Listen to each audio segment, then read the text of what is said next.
Welcome back, guys. Hey. Welcome to Movie Mind's Joker review. Spoiler talk. Yeah. You guys can see over there. How's it going, guys? I'm sure all of you have been listening to all the rave about the Joker and it coming out this weekend. And today's Thursday night. We just saw it. We just got out of the theater here in Cinemark. And yeah, man, I can't wait to talk about it.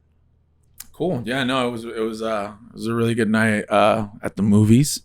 It looked like the theater was pretty packed, right? I mean, it was definitely packed.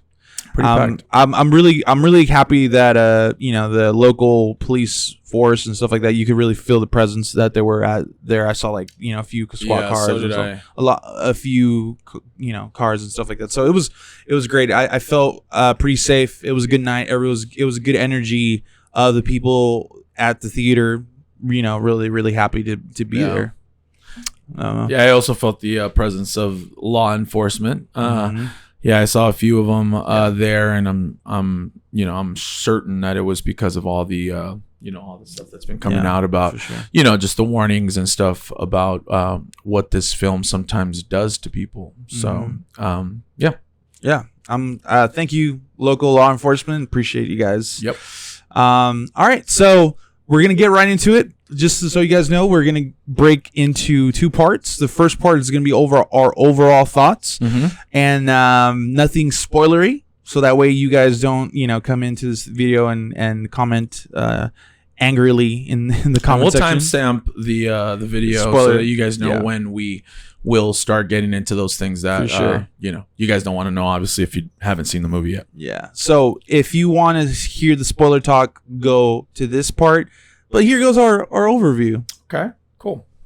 So what you think, man? Well, going into the movie, I already knew that, just by the trailers alone, you can see that I was going to love Joaquin Phoenix's performance. It was great. It was one of the best performances that I've ever seen, period. One of the best performance periods that I've ever seen done in a movie. It makes you think a lot and makes you almost even, it kind of also throws you off a bit, in certain areas of the movie that you think something's going to happen and it doesn't. So, but overall, wow, what an awesome, amazing movie, right? I mean, wow. What do you think? So I don't know how I feel about the movie overall. I don't even know if I could even give it a score at the end of this video, to be completely honest with you. Because it's a great ride. It's a great ride, but it's a uncomfortable ride. Yeah. It's a very uncomfortable ride throughout the whole movie. I loved Joaquin Phoenix's power in this film. Is what I want to say, because it's beyond acting. I believe that he just brought essence in that movie that I really cannot describe, to be honest with you. His portrayal of Joker is very uncomfortable, and I think that the Joker in itself is a very uncomfortable character if you really dig deep into a character study of that character. I loved the ride because it was something that I've really never experienced in the theater. I've never gone to a movie and left like this. I don't think I could really describe, which I'm going to try to in the next few minutes. But I haven't talked to anybody about this. Like, my wife wanted to talk about it, but I was like, yeah, I can't. I need to process more. You know what I mean? And so, I even started watching another movie right now.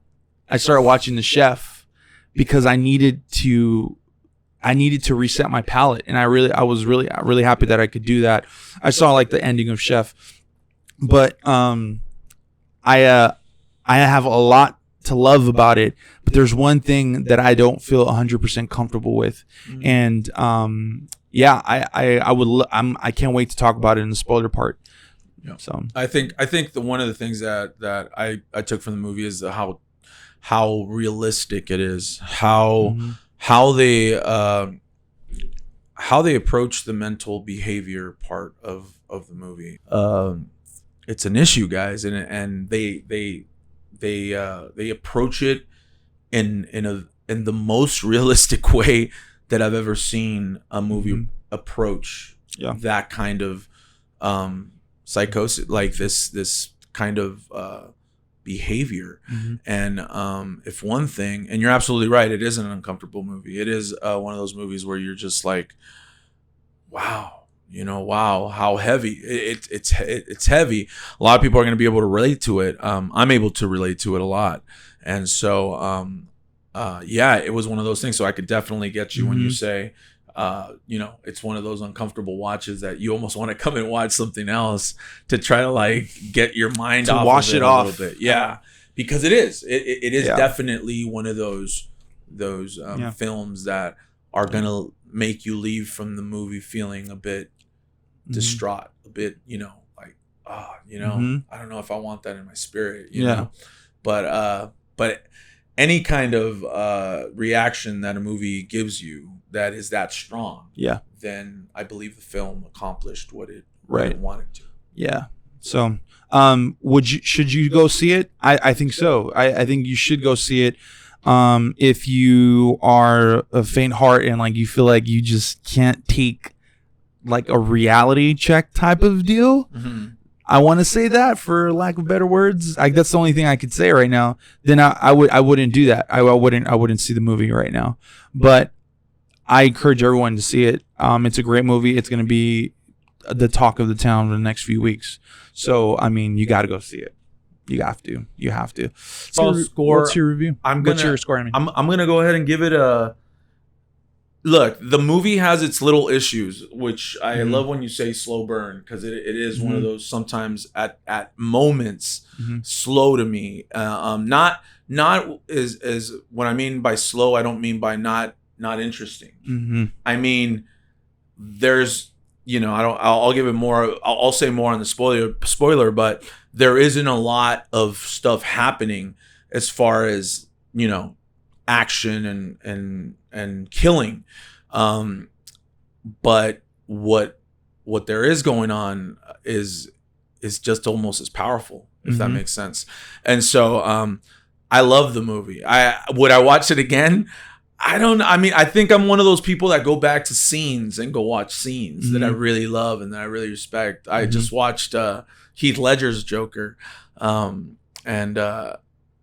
so they're so different. They're like super different between those two Jokers. One is obviously, more of a fictional, I want to say, even though I thought Heath's was always like very realistic, I was grounded. But all of Nolan's series is really grounded in some sort of reality. But they were able to do that with this Joker even more, like real, like wow, So my overall, I love the movie. I gotta say there was little things here and there that I was just like, okay, well, I don't wonder why they did this and they did that. But I'm gonna go ahead and give it a 4.8. I mean, 2 points from a 5, just because I remember there was little things or things that I wish they would have done a little differently. But overall, 4.8. Cool.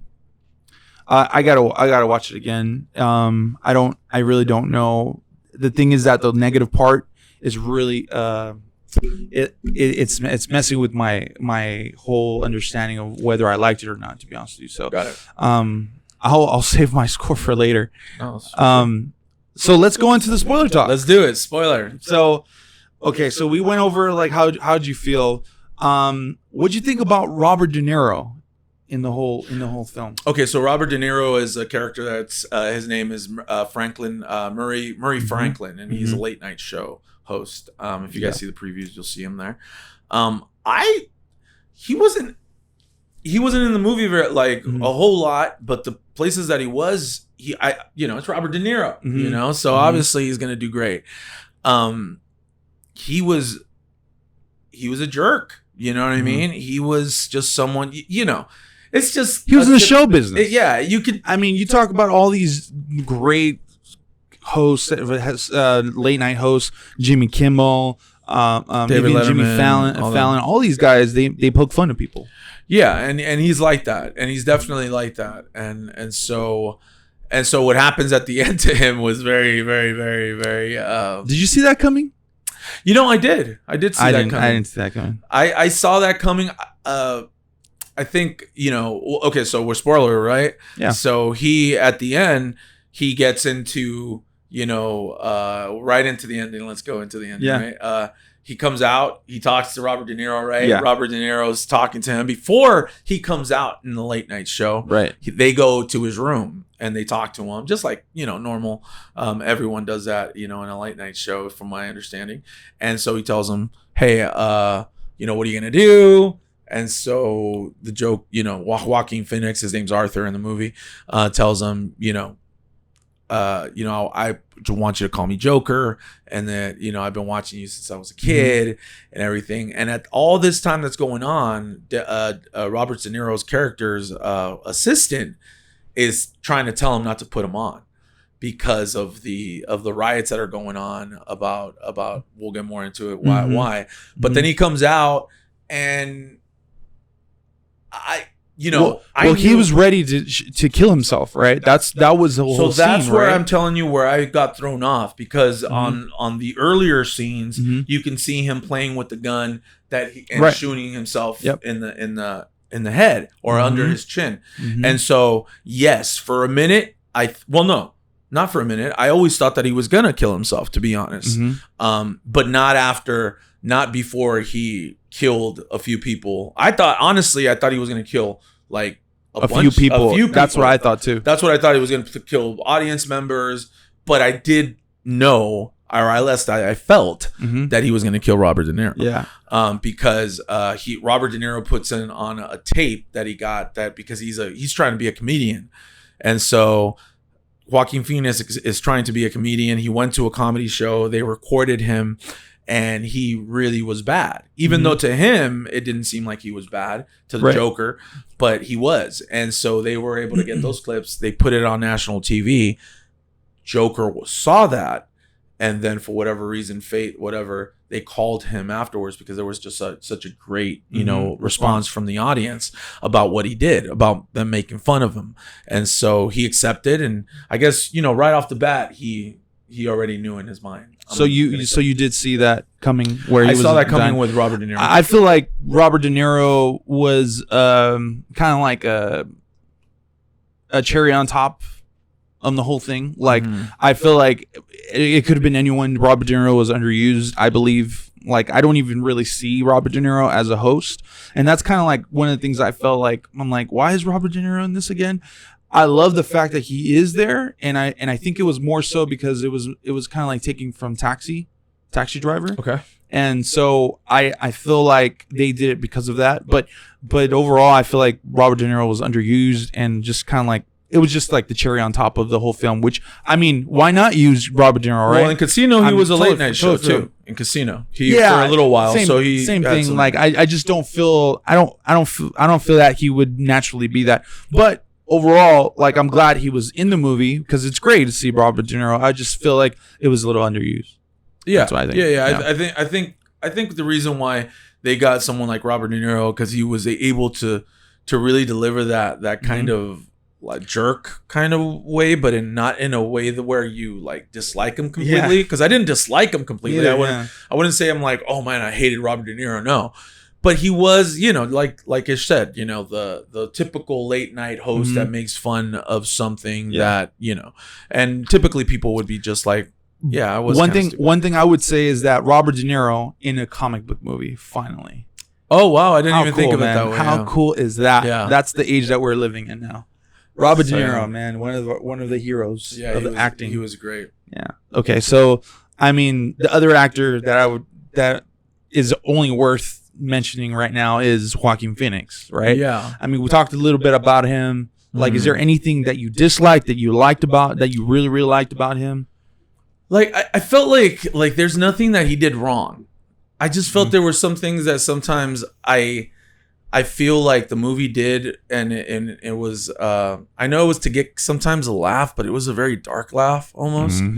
And so those things bothered me, and I feel like even if we're making movies, I feel that the directors have a responsibility, And so little things like that I felt that were a bit unsettling for me, because they did, for instance, and it was pretty funny. I'm not gonna lie, it was pretty funny. There was a scene where Joaquin Phoenix is in his house, and he's painting his face. Yeah, and the two guys arrive. Yeah, his two It's friends. I wouldn't say they're friends, but Yeah, and they used to work with him at his job as a clown. And the big dude totally gave him a gun to protect himself, and then ratted him out with his boss, and he got fired for it. And so they come, and all of a sudden he grabs a pair of scissors, and the guy says something to Joaquin Phoenix. I don't remember exactly what he was saying to him. Well, they show up with a bottle to show their condolences for his mom, which he killed, or did he kill? Anyway, I'll move on to that. Well, let's see. We'll see, because I have some theories about that. All that never too. Know. Yeah. But so he shows up, and the guy kind of shows his true colors, telling him, "Hey, so I've been hearing that you've been talking to the cops. What have you been saying?" Because it's his gun that he's been killing all these people with. So, Joker or Arthur comes out and like, "Oh, that's why you're here," and kills him. You know what I mean? Right. And so it's very unsettling, of course. But so, that's more of a plot director type of decision. It wasn't really Joaquin, right? Right. Yeah. I mean, and then so he kills him, and then there's the little small guy. He sees that and gets super scared. And so Joaquin Phoenix, when he kills him, he just kind of like sits on the floor, and very nonchalant. He's not crying. He's not mad. He's just kind of like still smoking a cigarette, like, "Hey man, what's going on?" Kind of thing. And so the other guy is like super scared, like, "Oh my God, what's going on?" And so when he's passing by, he's like, "You can go, you can go." And so when he starts, trying to go towards the door, and he passes right by him, he like scares him and kind of try to. That was gold. I laughed at that part. I laughed so at that too. But those that would be something that Joker would actually do, right? And I felt it was really. I thought it was really, really like, oh my God, man, they're really like this dark humor, right? Yeah. I laughed too. Don't get me wrong, guys. I totally laughed. And so this guy goes to the door, and he's, a small person, but Joaquin Phoenix put the little chain on top, so he can't. He can't. I don't know who decided to do that, but that was great. That was genius. That just built more tension the whole scene. Yeah. Like, I thought he was really gonna die. I thought he was gonna get killed. I thought so. I guess I thought I was giving it a 50-50, honestly. Only reason why is because this guy always treated him right. Always was really, really nice to him. So when he can't get the door open, the latch, Joaquin, the latch, the little chain, Joaquin Phoenix looks, and he even smiles like, "Oh man, I forgot. I'm sorry about that." Very, again, nonchalant. Like, he just, like, if he hadn't just killed someone, and then he goes and opens it. And then he takes the chain off, and then opens the door and looks at him, and then closes it again. I'm like, oh my God, he's gonna kill him now. Yeah. But he's like, I don't remember the little guy's name, but he tells him, he's like, "Hey, you know what, man? You were always nice to me. Yeah. Thank you." And kisses him on his forehead. Kisses him on his forehead, opens the door, lets him out. The guy probably made his whole, like, oh my God, wow, I can't believe I'm alive still. Right. So those are one of the, like, dark humors that I just kind of like, oh man, dude. What did you think about his laugh? It was amazing. It was great. I actually like, I don't know if Heath Ledger had a laugh like that, but not exactly like that, but yeah, he definitely has his laugh. By far my favorite Joker laugh that I've ever heard from any Joker that's been created ever. Yeah, this Joker is his laugh that he went with. It was really creepy, and so I don't know if it's my favorite one. I think Heath Ledger's laugh is more appealing to me, and I feel like it's more along lines. I feel like that, or Mark Hamill's Joker laugh in the cartoon animated series, and everything that's a little more animated, I guess. I love that. But as far as Joaquin's performance is concerned, the little notes that he decides to do with, like, just being reclusive and being alone, like, I could feel loneliness inside of him, and I felt it in his eyes, I felt it in his speech, I felt it in his interaction with others. Like, I felt that loneliness out of him,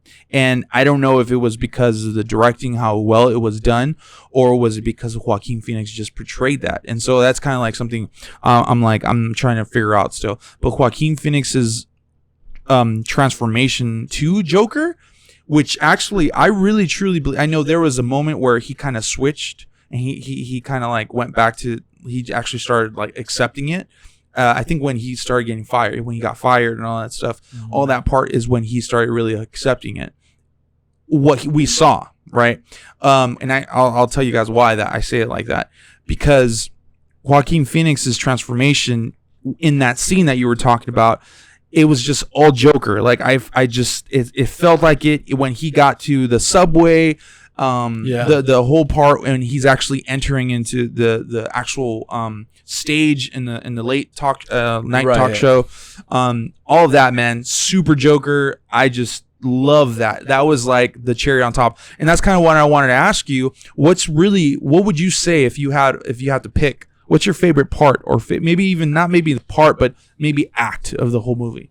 I think my favorite act of the whole movie would probably be, it's there's so many, but I think the last part was really heavy. The him killing and just his whole transformation, and even at the end when they get into an accident to let him, because they obviously arrest him and they're taking him in the police car, and because he started such a riot, they crashed in the police car and let him go. But at the end, you just see, another part, if I have to say, is when he's trying to figure out the truth.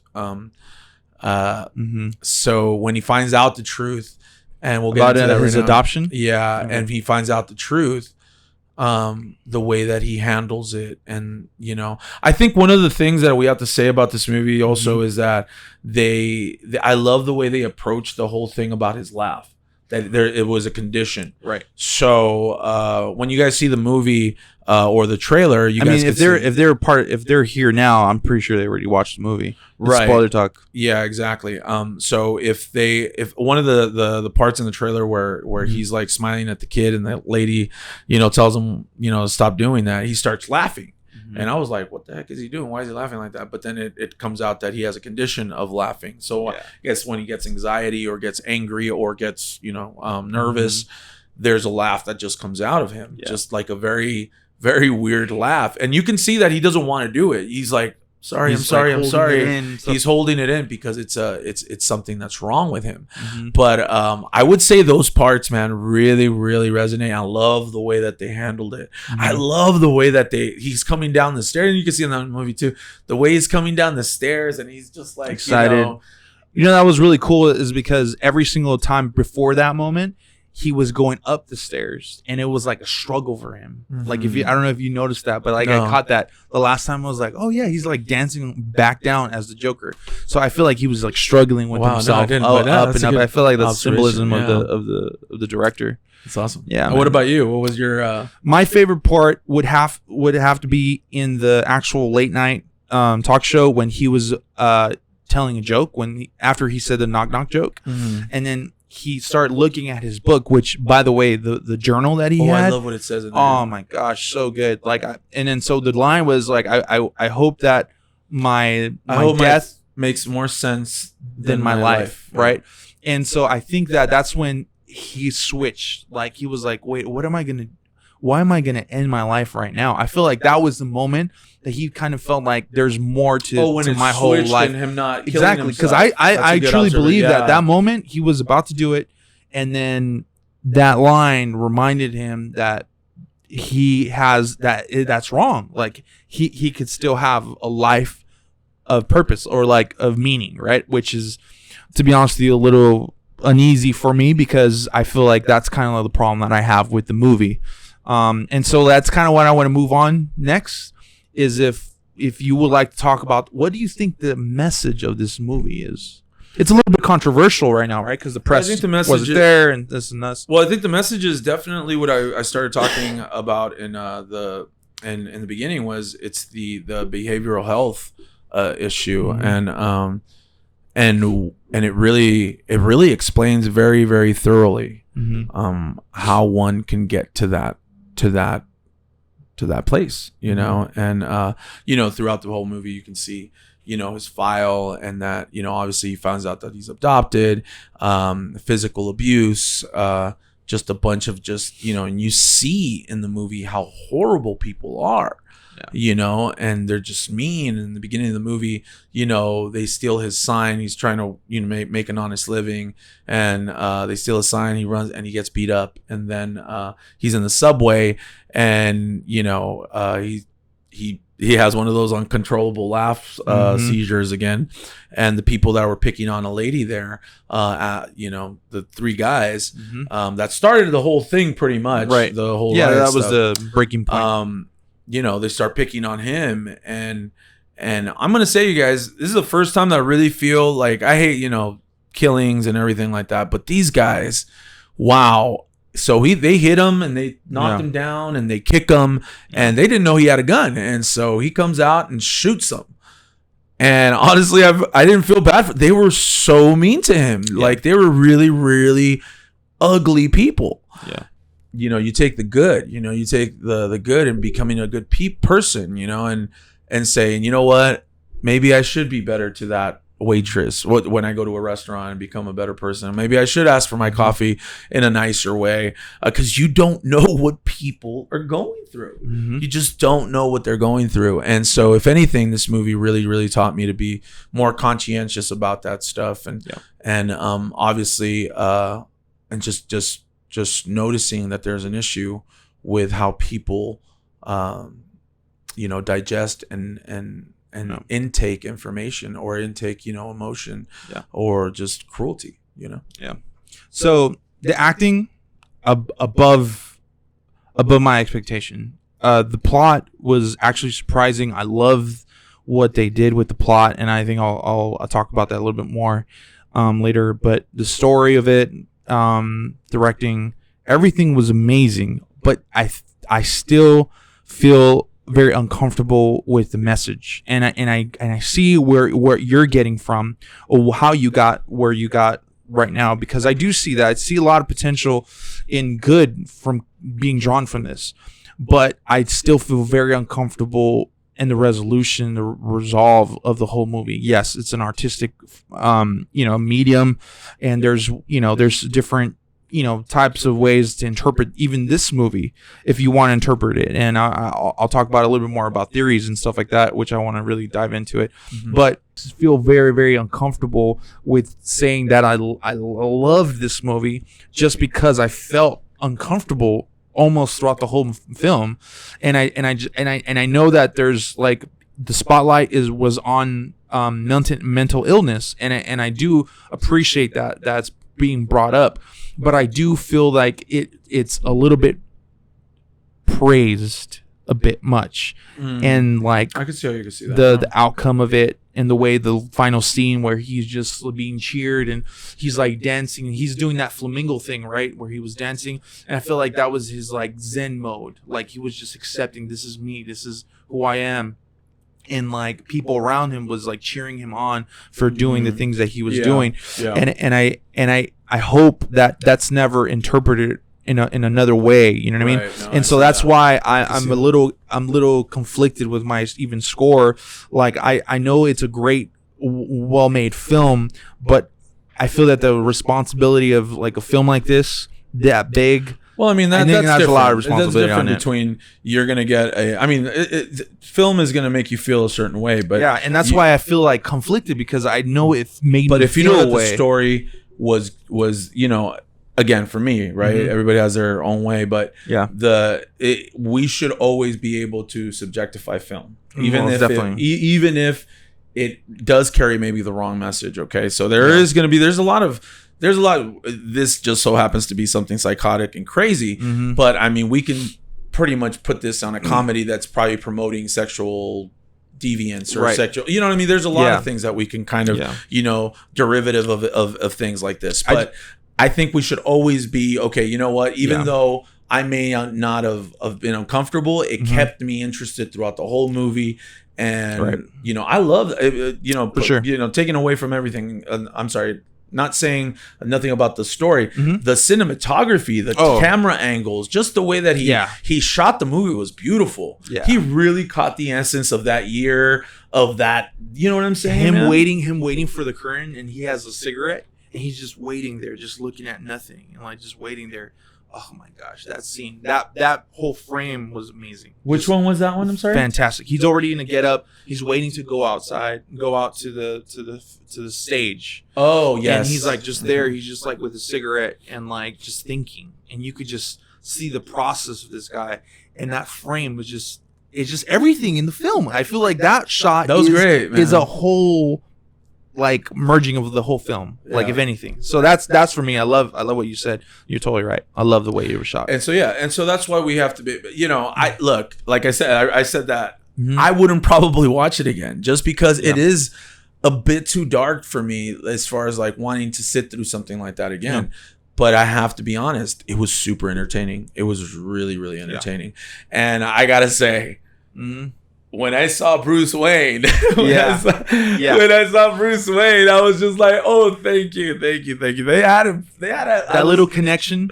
Yeah, it just made me feel. I knew I wasn't gonna watch. I know I wasn't gonna see the Bat. I mean, I knew I wasn't gonna see him, but I wasn't sure what we were gonna see. I honestly thought, you know what I thought? I only thought we were gonna be able to see like maybe the building of Wayne or there's like Wayne Emperor something written down, but they never mention it. That's what I thought they were gonna do.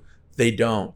They actually, there's a whole thing about it. Yeah, I love the interaction with Thomas and Arthur, and like Thomas Wayne and Arthur, and like that whole story, that plot is so good. I love that they did that, and I love that what Joker did caused like at the same day Joker and Bruce or Batman was created the same day for the same events. Yes.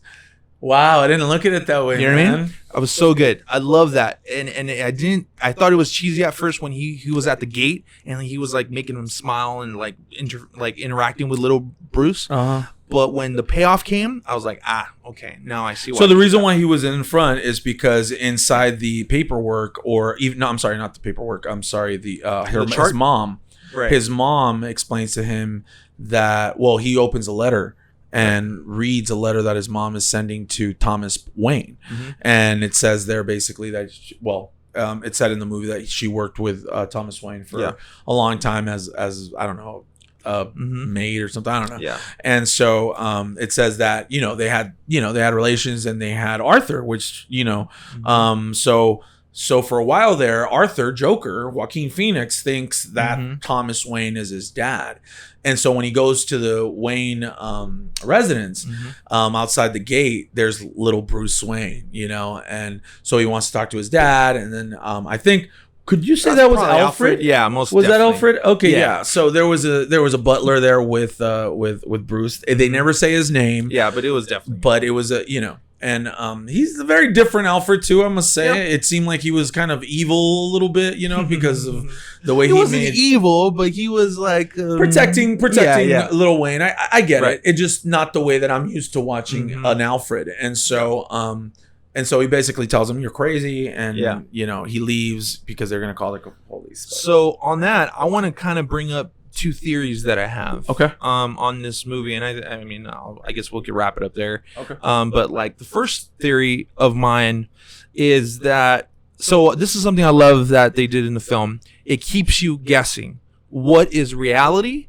and what is not, in my opinion. Sure. That's what it happened. What it made me think, as far as the girlfriend is concerned, she was in and out, and for a moment there, I was like, man, Arthur got game, dude. He just popped in that apartment and just did his thing, and then she was kept on appearing in things, and then when the movie reveals that she's not real. She's a figment of his imagination. And he pops in, and I love the way they did it when he pops up in her apartment, and she's like, you're in the wrong apartment.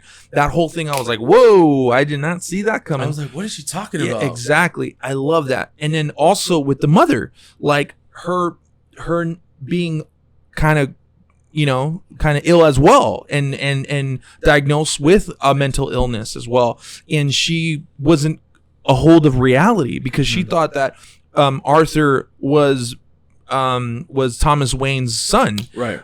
But then you could argue whether that is even real or not. Did he really look at the chart? Did he really, was he really there? Did he force himself to do that? You know what I mean? Well, I think. Oh, okay. Well, so for that, I would say yes, because when Thomas hit him in the face, and he stopped, and then it provoked him to see if he was adopted. Stuff like that. Like, so yeah, I mean, I get what you're saying, but I mean, if the director was going to go ahead and make you guess on that, he would have again done the same thing that he did with revealed it it was just a figment of his imagination. Yeah. Again, this lady wasn't a figment of his imagination. Right. She was real. Yes, but she just lived in the apartment, and I think he had like this crush on her, right. And so the movie makes you think for a while that he just goes into her apartment and starts kissing her, and she reciprocates, and right. they're in this relationship. Yeah. And you see her throughout the movie, and at the end, like I said, yeah, they reveal that it was all in his head. So you feel like it is real because it was never revealed that it was fake. Right. Is what you're saying. Yeah. See, so my second theory is that the whole thing is a figment of his imagination. This is the thing with Joker. I feel like Joker has no backstory in the comics. Like everything changes over and over again. As a matter of fact, there's different versions of Joker, right? Yeah. So like when he's in the insane asylum, you could argue that all of this was him dealing with his mind. You can, but think about it. Why would the host invite this crazy guy? That's just making us another movie, though. You know what I mean? No, you're right. But wouldn't it be so aligned with Arthur's mental condition? Absolutely. It's not. He did it twice in the whole movie. To be honest, to what you're saying, at the end of the movie when he's in the asylum, when he's in the asylum, because they take him to Arkham, and I'm glad that they put Arkham in there. Obviously they had to, but I'm glad. They could have been like, oh, he, something where it said, oh, you've been here for all this time, basically all the time that the movie happened or whatever, and it was all his imagination. They could have done that. They didn't, but they could have. And I'm glad that they didn't, because it would have kind of been like, oh man, this is all his imagination now. But at the same time, we got to look at Todd Phillips, the guy that made the movie. I have to be like, oh, he's taking us through this ride, and he's pretty consistent in it, the way that he's directing it. He lets you know when he's just thinking of something that he imagines, or it's real. And so I appreciate that from his directing, is that he really made everything clear in the movie. Yeah, everything had a purpose. If one thing that people could probably miss maybe is that note that the letter that the mom leaves, and he reads, and I think the camera goes a little quick.